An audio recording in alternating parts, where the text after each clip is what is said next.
মগের স্যার এখন মুল্লুকের তো সঙ্গে যায়। স্যার এখন তো ইউনুস শাহী সেটি নতুন করে প্রচলন করেছে। আমি বোধহয় আপনাকে চিনি স্যার প্রায় ৩০ বছর। শিক্ষক হিসেবে আপনি যখন প্রক্টর ছিলেন তখন আপনাকে চিনি। অ্যাসিস্ট্যান্ট আমি প্রক্টর যখন ছিলাম। ইলেকশন বিটের রিপোর্টার ছিলাম তখন আপনাকে জানি পপের থ্রুতে চিনি। এখন আপনাকে আমি নতুনভাবে চিনি এই ৫ই আগস্টের পরে থেকে। আপনি সবসময় একটা প্রতিবাদী মানুষ এবং ইন্ডিপেন্ডেন্টলি কখনো কারো সঙ্গে যে লিয়াজু মেইনটেইন করে চলেন। আমি আপনাকে আমার এই অনুষ্ঠানে আপনাকে প্রশ্ন করেছিলাম সম্ভবত সপ্তাহ ২ এক আগে যে স্যার অনেকে অভিযোগ করেন আপনি জামাতের লোক। আপনার নিশ্চয়ই মনে আছে। একেকজন আপনাকে একেকভাবে মানে কি বলবো এটাকে স্টেরিওটাইপ চিত্রিত করার করবার চেষ্টা করতেছে। জি। চেষ্টা করেছে। কিন্তু আপনি সবসময় আপনার মতামতের বা আপনার চিন্তার সঙ্গে আপনি ছিলেন। আমার মনে হয় এটি একটা একটা একটা স্বাধীন স্বতন্ত্র মানুষের কাজ। আমাকে একজন এখানে প্রশ্ন করেছেন যে নিউ ইয়র্কে অনেক গরম পড়েছে। আসলে অনেক গরম পড়েছে এবং আজকে এই শোটার জন্য আমি কোনো প্রস্তুত ছিলাম না। হ্যাঁ, আমাদের নিউ ইয়র্কে অনেক গরম। আ আ পার্থ ক্যালিফোর্নিয়া থেকে এই মন্তব্যটি করেছেন। ক্যালিফোর্নিয়াতে খুবই গরম থাকে। এবার আমাদের নিউ ইয়র্কে গরম একটু দেরি করেই পড়ছে। আ আ যাই হোক বিষয়টা হচ্ছে যে যেহেতু আপনি নিজে কখনো কারো সঙ্গে বা কারো মত মতো চলেন না, কিন্তু অনেকেই মনে করেন যে আপনি কোনো না কোনো পক্ষের আ মতকে রিপ্রেজেন্ট করেন। বিষয়টি কি এরকম নাকি? বিষয়টা হচ্ছে আমাদের যে বাঙালি সত্তা, এটি আমাদের বন্ধু প্রয়াত রুদ্র মোহাম্মদ শহীদুল্লাহ বলেছিলেন দ্রোহ। দ্রোহটা একটা বড় উপাদান। এটি আপনার আমার সবার মধ্যেই সুপ্ত বা অবস্থায় আছে। আমি সেই সত্তাটি জাগ্রত করবার চেষ্টা করছি। ছোটবেলা থেকে আমি রাষ্ট্র দার্শনিক আহমদ ছফার সংস্পর্শে এসেছি এবং তিনি পরের মুখের ঝাল খেতে অভ্যস্ত ছিলেন না। এবং পরবর্তীতে বিশ্ববিদ্যালয় জীবনে এসে পরিচিত হয়েছি আমার অগ্রজ প্রতিম সলিমুল্লাহ খানের সঙ্গে। এবং এই যে দুদকের চেয়ারম্যান ডক্টর মোমেন, তাকেও কিন্তু আমি দীর্ঘদিন ধরে চিনি ছোটবেলা থেকেই। তিনি আমার মায়ের ছাত্র ছিলেন, আমার কাজিনের পিএস হিসেবে দায়িত্ব পালন করেছেন। আচ্ছা, আপনার আমাকে বলেন তো একটা জিনিস, আমি আমি একটু খোঁজ নেওয়ার চেষ্টা করছিলাম। আমি তো ১০ বছর দেশে নাই। তো এই যে ডক্টর মোমেন, উনি কি জি, কখনো বিআরটিএ তে ছিলেন? বিমানে এটা ছিলেন? বিমানে ছিলেন। জি, এবং এটা ঢাকার ডিসি ছিলেন? জি, ঢাকার ডিসি ছিলেন সে ওকে, মানে অবস্থায়। মানে আমি বললাম আমি যখন রিপোর্টার ছিলাম এইসব বিটে আমি কাজ করতাম।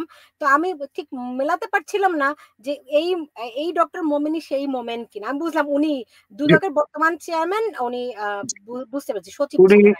এর আগে স্বরাষ্ট্র সিনিয়র সচিব ছিলেন।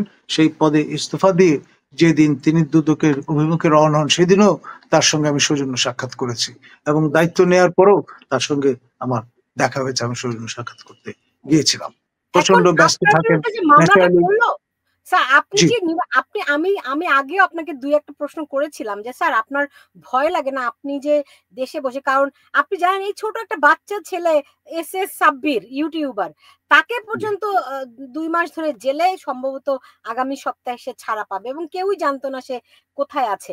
এবং আমার যারা সেটা নিয়ে আমরা সহকর্মী কিন্তু বিভিন্ন আপনার শোতে এবং এলসওয়্যার আমরা কিন্তু প্রতিবাদ করেছি। রাইট। বিভিন্ন টেলিভিশন চ্যানেলে আমার সহকর্মীরা সবাই আমাকে নিয়মিত জানায় যে তারা কি ভয়ঙ্কর পরিস্থিতিতে দিন কাটাচ্ছে, কতটা বাকরুদ্ধকর অবস্থা। অনেকের চাকরি নাই, অনেকের অনেকে ওএসডি রিপোর্টার কিংবা অ্যাঙ্কর, তাদেরকে কাজ করতে দেয়া হচ্ছে না। কোথা থেকে কোন ধরনের লোক যেন এনে সাংবাদিকতা করাচ্ছে। মানে পুরনো লোকজন খুবই কমই আছে। তো এই যখন অবস্থা, আপনার ভয় লাগছে কিনা? অনেকে কিন্তু আমার এই অনুষ্ঠানে আপনাকে সাহস যোগাচ্ছে। যেমন একজন বলছেন যে, "স্যার ভয় পাবেন না। আপনি মেধাবী মানুষ, হ্যাঁ? আপনাকে মূল্যায়নের সুযোগ ছিল, এই সরকার করেনি।" আরো অনেকে বলছেন যে, "স্যার ভয় পাবেন না।" ভয় পান নাকি স্যার? ডেফিনেটলি না। আর আমি কিন্তু একটা নৈতিক বল আছে বলেই কথা বলতে পারি। এক, দ্বিতীয়ত যেটি পরের মুখের ঝাল আমি কখনো খাই না। তৃতীয়ত আমি সবসময় কনসিস্টেন্টলি আপনার উচ্চকণ্ঠ ছিলাম। আমার ধরনটা পরিশীলিত, ঝগড়া সুলভ নয়। ১, ২। ৩ নাম্বার হচ্ছে আমি ব্যক্তিগতভাবে প্রফেসর ইউনূসকে আমি যখন লেকচারার তখন থেকে চিনি এবং তারকে নিয়ে যখন হেনস্থা করা হচ্ছিল তখনও কিন্তু তার সপক্ষে আমরা অবস্থান নিয়েছিলাম, কথা বলেছিলাম।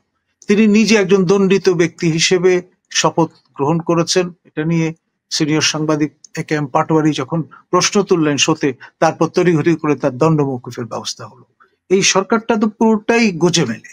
আপনার এই যে মাননীয় তৎকালীন প্রধান বিচারপতি এবং মাননীয় বিচারপতি তারা সেনা হেফাজতে ছিলেন, সেটি যখন আইএসপিআর প্রকাশ করে দিল, তখন এটা নিয়ে হইচই শুরু হলো যে তারা কখন কিভাবে রেফারেন্সটা প্রস্তুত করলেন বা হাজির করলেন, যেই রেফারেন্সের বলে আপনার এই তড়িঘড়ি করে শপথ গ্রহণের ব্যবস্থাটি হয়েছিল।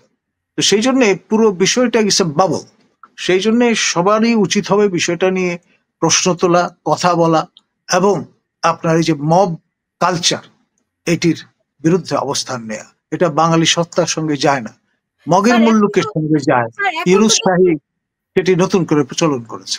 স্যার শুধু ইউনুস শাহী বললে আপনি ভুল করবেন, আপনি তো বলেন হুকুমতে ইউনুস শাহী। জি, সেটা আরো বিস্তৃত করে বলুন ব্যাপারটা, তাই না? এখন এখন আপনাকে যদি গ্রেফতার করে নিয়ে যায়, আপনার কিছু বলার আছে কিনা? আমি যদি কারা নির্যাতিত হই, আমি অবশ্যই বলবো যে আমি বিবেক বন্দী হিসেবেই সেখানে প্রবেশ করব এবং আমি যতক্ষণ পর্যন্ত আমার শ্বাস আছে আমি অন্যায়ের প্রতিবাদ করে যাব। আপনার এই ট্র্যাডিশনটা, এই ইনস্টেন্সটা এই জীবনের একেবারে শেষ পর্যায়ে এসে সংস্থাপন করাটা জরুরি। এটি স্যার এখানে আমাদের Ibrahim purpose of Mohammad life. Ibrahim Mohammad একটি প্রশ্ন করেছেন যে আপনার কথা বলছেন আপনি শেখ হাসিনার আমলে চুরি করেছিলেন, সে বেগম জি, জি, রোকেয়ায় জি। দুর্নীতি করেছে, তার বিচার ভাই, হওয়া উচিত। এইভাবে যদি করে আমি তারা তাই কিন্তু করে প্রপাগান্ডা থাকতাম, শুরু করে। জি স্যার। যেটা সেটা যদি করে থাকতাম তাহলে এতদিন আমি মুক্তভাবে ঘুরে বেড়াচ্ছি কিভাবে? আমি পরিপূর্ণভাবে 4 বছরের আমার যে টেনিয়র সেটা সাফল্যের সঙ্গে শেষ করলাম কি করে? তার আগেও তো বিউপিতে আমি প্রো ভাইস চ্যান্সেলরের দায়িত্ব পালন করেছি। ঢাকা বিশ্ববিদ্যালয়ে 10 বছর আমি টানা সহকারী প্রক্টর হিসেবে দায়িত্ব পালন করেছি। বিভাগের চেয়ারম্যান ছিলাম। একটি সেন্টারের আমি ডিরেক্টর ছিলাম। তো এই ধরনের বানোয়াট কথাবার্তা বলার তো কোনো সুযোগ নেই, এবং সেটা বেসিক্যালি দীপুমণির লেসপেন্সাররা এই ধরনের কথাবার্তাগুলো বলে বেরিয়েছে তার ইঙ্গিতে। এবং সেই জন্যেই এই জনমনে অনেকের মনে এই বিষয়টা আছে। সেই জন্য আমি দুর্নীতির প্রতিবাদ করেছি বলেই আমার বিরুদ্ধে এই সমস্ত অভিযোগ উত্থাপন করা হয়েছে। আমি যদি টো করতাম, দীপুমণির পো ধরা হতাম, তার সমস্ত আদেশ নির্দেশ অন্যায় আবদার মেনে নিতাম, তাহলে কোথাও এই ধরনের কোনো ট্রেস থাকতো না। যারাই প্রতিবাদী হয়েছে তাদের নিয়েই আলোচনা সমালোচনা হচ্ছে। আমাদের কালচারটাই এরকম হয়ে গেছে। কিন্তু তাই বলে যা যা সত্য, যা শাশ্বত, যা চিরন্তন, যা সুন্দর, তার পক্ষে আমরা সবসময় অবস্থান নেব, কামফার্ট নিয়ে। আমি তো এখানে ভোট করতে আসিনি যে জনপ্রিয়তার একটা বিষয় আছে। জি স্যার। শুধু তাই না, আপনার আপনার তো প্রাপ্তিরও কিছু নাই, আপনি জীবনে অনেক কিছু পেয়েছেন। Definitely না।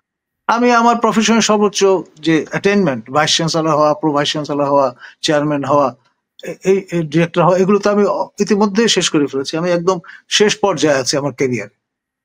জি। এখন স্যার এই যে যেই প্রশ্নগুলি মানুষ প্রতিনিয়ত আপনার কাছে জানতে চায় আমার এই অনুষ্ঠানে, ফেব্রুয়ারিতে নির্বাচন আদৌ হবে কিনা? এই যে যেভাবে করে তারা দমন পীড়ন করছে, যেভাবে করে মানুষের কণ্ঠরোধ করছে এবং অদৃশ্য শক্তির মাধ্যমে তারা কণ্ঠরোধ করছে, যা দেখা যায় না। আ এই শক্তির বিরুদ্ধে আপনারা কতক্ষণই বা টিকে থাকতে পারবেন? এবং ফেব্রুয়ারিতে যদি তারা নির্বাচন না দেয় তাহলেই বা কি হবে? দেখুন, আমরা একটা আনচার্টার্ড টেরিটরিতে ঢুকে গেছি এক জাতি হিসেবে। আর এই রাষ্ট্র খাদের কিনারায় দাঁড়িয়ে আছে। যে সমস্ত কাণ্ড কারখানা চলছে সবই সেলফ সেন্টার্ড একটা মোটিভ থেকে ডিরেক্টেড। প্রফেসর ইউনূস তার মতো করে এক ধরনের জিঘাংসা, এক ধরনের আপনার ভ্যান্ডেটা নিয়ে কাজ করে চলেছেন, এবং এর পরিণতি কখনোই মহৎ হতে পারে না। এর পরিণতি কখনোই সুন্দর হতে পারে না। জি। তা তো অবশ্যই নয়। এখন স্যার আমি শেষ করব। আমাকে যদি একটু বলতেন যে যদি কোনো কারণে আপনাকে আটক করা হয় সেক্ষেত্রে আ আপনার কি বক্তব্য থাকবে? এবং আ আমরাই বা কি করতে পারবো? আমি শুধু এইটুকুই বলি, মানে ভয় কি মরণে, তাই না? তা তো বটেই, কিন্তু বিষয় যেটি সেটি হচ্ছে আমরা আইনি লড়াই অবতীর্ণ হব, এতে কোনো সন্দেহ নেই। দ্বিতীয়ত, আপনার আন্তর্জাতিকভাবে গণমত, জনমত গড়ে তোলার দায়িত্ব থাকবে আপনাদের। কারণ যারা আমাদের মতো বিবেকবন্দী হবেন তাদের অবশ্যই তাদের পক্ষে তাদের যে আপনার মশাল প্রজ্বলিত আছে তা রাখতে হবে বহমান অবস্থায়, এবং কোনো অবস্থায় এই যে ভ্রুকুটি নব্য ফ্যাসিবাদের যে আপনার নিশান, সেটি আপনার উড্ডীন রাখতে দেয়া যাবে না। আমরা একটি বহুমতের সমাজ চাই, আমরা একটি আপনার গণতান্ত্রিক পরিবেশ চাই, নির্বাচিত সরকার চাই। অনির্বাচিত হ্যান্ডপিক লোকদের দ্বারা আপনার পরিচালিত সরকারের অবসান হওয়া উচিত দ্রুততম সময়ে। জি, সেটি কি স্যার হবে? আমি আশাবাদী, পৃথিবীর ইতিহাস তাই বলে। জি, ক্ষমতা চিরস্থায়ী নয়, এটি গৌরসী পাট্টা নয়। কিন্তু ক্ষমতাবানরা সবসময় তো সেটা ভুলে যায়।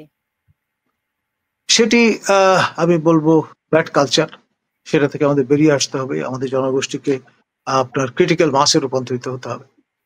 এখন এখন বিএনপি যে নেতৃত্ব দেওয়ার সুযোগ বিএনপির হাতে তৈরি হয়েছিল, বিএনপি কি সেই সুযোগটা কাজে লাগাতে পারছে? দেখুন, শেষ কথা বলার সময় এখনো আসেনি। আপনার বিএনপির তরুণ তুর্কি নেতা, আমাদের সাবেক প্রয়াত একত্রিত ঢাকার নগরপিতা বীর মুক্তিযোদ্ধা খোকা সাহেবের আপনার সুযোগ্য পুত্র, তিনি কিন্তু তার প্রতিবাদী কণ্ঠ জারি রেখেছেন। ইশরাক কিন্তু মাথা নত করেননি। জি স্যার, আপনাকে বলছে আপনি লাল বদর স্যার ফেসে গেছেন। হ্যাঁ, আপনি তো লাল মানে আপনি তো লাল পার্টি ছিলেন স্যার। হ্যাঁ, জি, অনেকেই ছিলেন। যে কোনো অন্যায়ের তো প্রতিবাদ করতেই হয়, কিন্তু এখন যে ডেফিনেটলি। স্বাধীনতার নাম নিয়ে তারা যেভাবে আমি করে আমি আমি ইচ্ছা করেই লাল জামা পরেছি আপনার ষাঁড়কে রাগান্বিত করবার জন্য। নেতারা সেটা করে থাকেন। না স্যার, বেশি রাগায়েন না। আপনি না থাকলে আমি শো করবো কিভাবে? আপনি না থাকলে আমরা তথ্য পাবো কোথা থেকে? এটলিস্ট কিছু তো ইকুয়েশন আমরা পাই। রাজনৈতিক যেই হিসাব নিকাশ থাকে সেটি তো অন্তত অন্যরা তো কথা বলার সাহসও পায় না। রাইট। সো নিজেও বেশি ভয় পেয়েন না এবং অন্যকেও ভয় না, না, দেখায়েন না। প্রশ্নই আসেন। জি, কি বল, one life to live. Right. Thank you sir. আপনাকে আপনি যুক্ত হয়েছেন শর্ট নোটিসে। অনেক ধন্যবাদ। যখন কেউ মানে আঘাত আসে তখন সাধারণত মানুষ একটু দমে যায়। হ্যাঁ? কিন্তু আপনি হচ্ছেন গিয়ে সেই অদম্য, হ্যাঁ? যে যখন মানে বাধা যত আসবে তত বেশি সেই বাধা পার হতে হবে। সেই বাধাকে ভাঙতে হবে, জয় করতে হবে। আপনি হচ্ছেন গিয়ে সেই মানুষ। শাসক গোষ্ঠী সেটি বুঝতে পারেনি যে প্রফেসর নাজমুল হাসান কলিমুল্লাহকে কোনো ভয়ভীতি মামলা এইসব দেখিয়ে কোনো লাভ নেই, বরং তিনি আরো কয়েক গুণ উদ্যমে আরো তীব্রতর আগুন নিয়ে জ্বলে উঠবেন। আপনার জন্য অনেক, সবসময় আপনি স্যালুট দেন, আজকে আপনাকে স্যালুট দিয়ে আমি বিদায় নিচ্ছি স্যার। আপনি ভালো থাকুন, ধন্যবাদ। অবশ্যই সাবধানে থাকেন। অবশ্যই।